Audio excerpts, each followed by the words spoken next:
शब्द और वाक्य। आओ पहचानें। नीचे दिए गए चित्र के उचित नाम पर सही का निशान लगाएं। ति जमा त जमा ली, ली जमा त जमा ति, ल जमा कि जमा ड़, ल जमा ड़ जमा की। आओ जाने।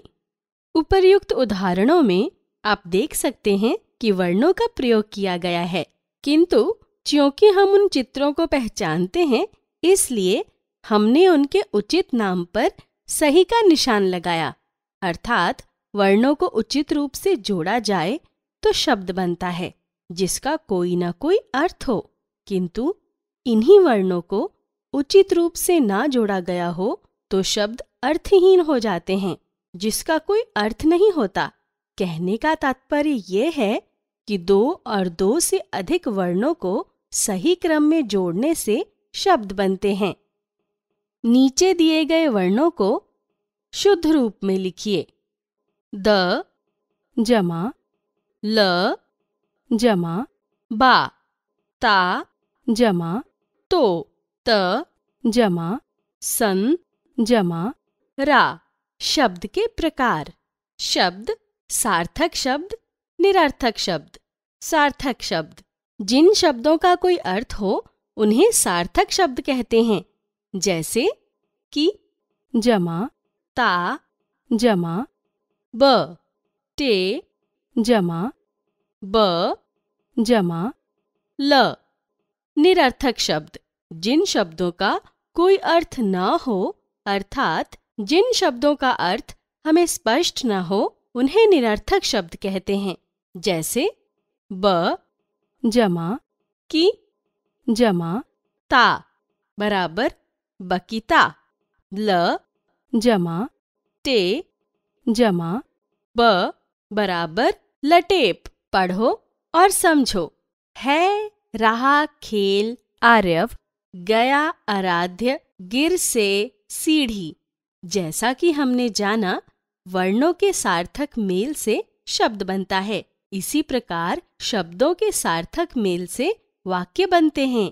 उपरोक्त चित्र में आपने देखकर समझा कि चित्र में क्या दर्शाया गया है, किंतु चित्र के सामने लिखे गए वाक्य उससे मेल नहीं खाते, अर्थात वे वाक्य पढ़ने में कुछ अटपटे व अस्पष्ट प्रतीत हो रहे हैं। कहने का तात्पर्य ये है कि वाक्यों का अर्थ समझने के लिए शब्दों को सही क्रम में रखना होगा, तभी उसका अर्थ स्पष्ट होगा। परंतु इन शब्दों को यदि आगे पीछे कर दिया जाए तो उन्हें समझना उतना ही मुश्किल होगा। जैसे उपरोक्त चित्र से संबंधित सार्थक वाक्य इस प्रकार हैं। आर्यव खेल रहा है, आराध्य सीढ़ी से गिर गया। उपरोक्त कथन से ये स्पष्ट होता है कि दो या दो से अधिक सार्थक शब्दों के मेल से वाक्य बनते हैं। वाक्य के अंग। वाक्य के दो अंग होते हैं। वाक्य के अंग। उद्देश्य, विधेय। उद्देश्य वाक्य में जिसके बारे में बात की जाए उसे उद्देश्य कहते हैं। विधेय वाक्य में उद्देश्य के बारे में जो बात की जाती है उसे विधेय कहते हैं। जैसे आर्यव खेल रहा है। उद्देश्य आर्यव खेल रहा है। विधेय आराध्य सीढ़ी से गिर गया। आराध्य उद्देश्य सीढ़ी से गिर गया। विधेय।